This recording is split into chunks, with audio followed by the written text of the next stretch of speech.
So that Dune show is over. The season 1 just wrapped up. Now that it's all said and done, would I recommend it? Nah, not really. Unless you're a Dune head and you're really into the Dune universe books or movies, particularly the Denis Villeneuve movies. You know, maybe you're into the idea of exploring the Bene Gesserit, their origins, you know, the space witches who are trying to control the levers of power, you know, and it's still a ruler that's aligned with their worldview, using their breeding program they've got, doing matchmaking across the universe and stuff. But to me, it didn't really live up to that promise. The palace intrigue is very much lacking. I wanted a more expansive look at the whole network across the galaxy of the Sisterhood. A more in-depth look at their manipulation, you know, between different houses and such. But a lot of that is told through like montage or just like direct orders from the Mother Superior. Then we got like a storyline at the headquarters of the Sisterhood. There's some tension there. I think the issue is that it's trying to ape a lot of just the typical prestige HBO drama. It's pretty much Thrones in the Dune universe, but it doesn't do it as well. And I kind of lost interest in the show like halfway through. I don't know if you could tell, but you know, there's some cool stuff in it. There's some nice visuals and some good performances, but for the most part, it just feels a bit bland and forgettable.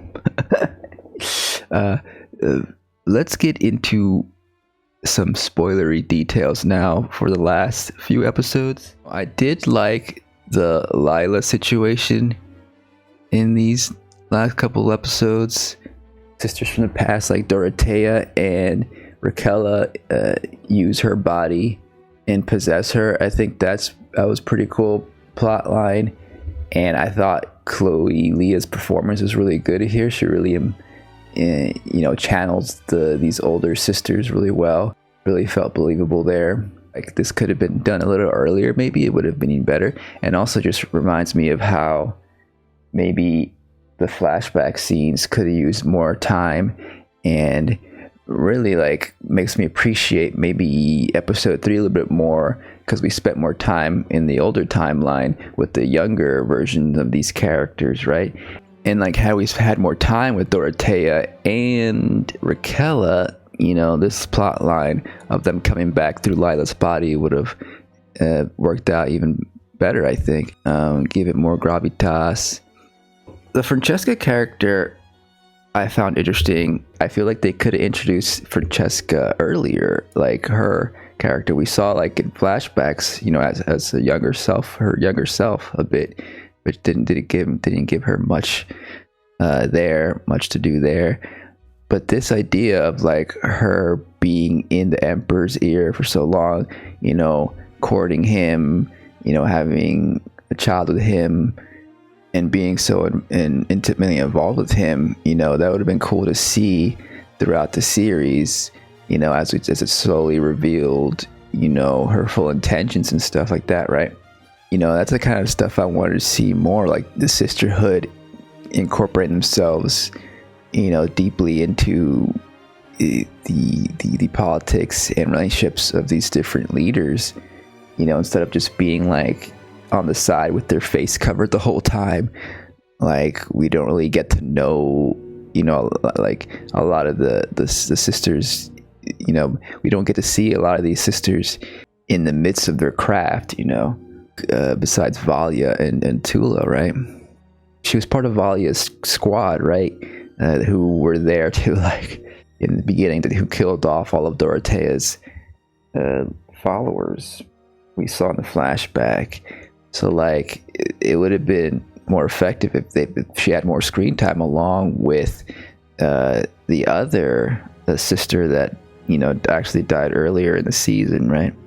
Like Katja, Francesca, Tula, and Valia, you know, that was the main squad. They should have given them like more equal screen time, that would have made all this more effective and more enjoyable to watch as they gain experience and grow in their craft of manipulation. And in this scene in particular, she's not really using her supernatural voice power. She's just in a regular dramatic conversation. Though I do think the Havako Emperor here is a bit of a weak character, in his writing, not just like thematically a weak leader. He becomes a puppet so easily between like Desmond and Valia.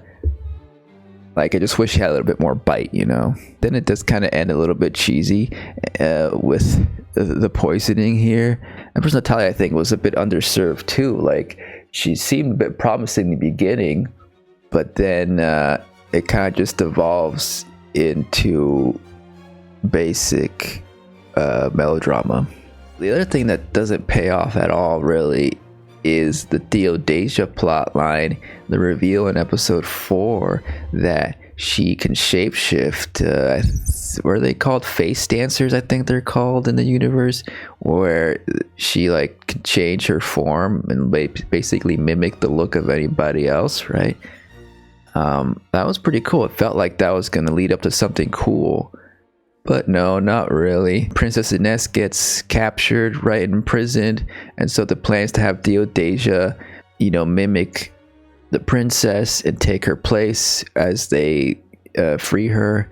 But then the next time we're here in the cell, she's no longer mimicking Ines. She's now transformed into this guard. So I guess the idea was that the guard saw Ines and was going to restrain her, but then she took down the guard and then replicated his appearance just so she could get this moment to stab Desmond. But that doesn't work out at all. She falls down. Looks like she may be dead, but not really. I guess it skips. So it's just a very messy scene that like doesn't really make a lot of sense. Now she's gonna just be imprisoned, and like this character was kind of being built up as maybe someone who was close to Valia and the preferred student, but maybe was gonna probably question her allegiance. We had the whole scene with Michaela, the rebel sister who was with the rebels, confronting Valia, and then leaving. And she tells Theodosia, like, oh, when are you going to stop being naive? So maybe that's just planting a seed for next season where Theodosia's going to start, questioning Valia's tactics. Maybe this is the straw that broke her back here. I don't know, but it just feels like the whole plot line of her mimicking other people was wasted. Like it could have been much more interesting. Why didn't she like make herself look like Desmond or something? Like there's so much could have been happening here. It's another example of like, how like the palace intrigue and the manipulations of the sisterhood just felt underwhelming throughout the season. The other major reveal is that it turns out Desmond is Tula's son. She gave the son away because she wanted to protect him from Valia. And this is the son from the Atreides romance she had back in episode 3. The Atreides she killed. So it has Atreides blood and Harkonnen blood. And that's supposed to be a really good mix according to the supercomputer. And here's, where she tells her, that was what happened. Pretty good confrontation. And finally, Tula's finally like expressing her true feelings about Valia here. She does kind of say the themes out loud, like they're two wolves who feed with no care for the cost, pretty much sums up the sisterhood led by Valia. They're all about the ends justify the means, which includes the cold blood murder of a bunch of sisters. But then when Tula approaches her son, it just feels a bit inert. Like they don't even say anything to each other. This was like one of the most important moments of the season, right? When mother and son finally unite. and I guess she's in shock, and then all they need is a hug. I guess I was just left wanting more from them too here, like a little bit of exchange of words, maybe a small conversation here. And I guess the other reveal here also is that Valia sees what happened to Desmond. He was taken by some person or group in Arrakis. His body was taken after the worm attack, I guess, and this machine injected him with this nanovirus, this nanomachine virus, which is the reason he was able to burn people. It's like a bioweapon. It's one of those forbidden technology, AI technology thinking machines that he's all against, which is ironic. And we see a shadowy figure, looking on. Who exactly is this? That's a mystery for season 2. The Hood could be a Bene Gesserit sister for all we know, or it could be someone from Arrakis, a whole different, I'm sure a lot of the Dune lore experts can give you more details on the possibility here. That's interesting. It would be nice to have seen him grapple with this idea of understanding now that he's part thinking machine or whatever. That's an interesting dilemma he would have to go through psychologically, mentally, and we still don't know exactly how exactly he survived the sandworm. Is it possible that this is a clone body? I don't know. There's still a lot left up in the air here. And the season ends with them at Arrakis. We've come to the planet of Dune at long last. Both the princess, the Atreides sword master that she's in love with, probably, is going to be there. Anessa's brother is going to be the commander of a fleet there as well. It looks like Michaela's probably going to go hide out there as well with the rebellion. It's an ending to tie back to the Dune movies, it seems like. Like most of the season, it tries hard to tie itself to the movies, which is a bit at odds with the timeline because this is 10,000 years before the movies. I get the technology of this world is at a slow pace because they've outlawed, thinking machines and a lot of high-tech stuff, but it still stretches a bit of disbelief, right? 10,000 years. 10,000 years ago, we were still in the Stone Age here on Earth, right? So it just feels like they could have experimented more with the families, the houses, the politics, the world building, explored more of the Dune world. But instead, it feels like they're trying to cram in the Atreides, the Harkonnens, these families. They're trying to tie it back to the movies, so it could synergize with the marketing of this Dune franchise that Warner Brothers and HBO want to build. So the whole season just feels like a bland stopgap, between movie releases so they can keep you invested in the world and hopefully get you into the movie theater the next time the new movie comes out, which would be fine if they can actually make some good stories out of it. But I'm not so sure they can with the TV series, at least. I would have preferred for it to go in a lot weirder direction, more psychedelic.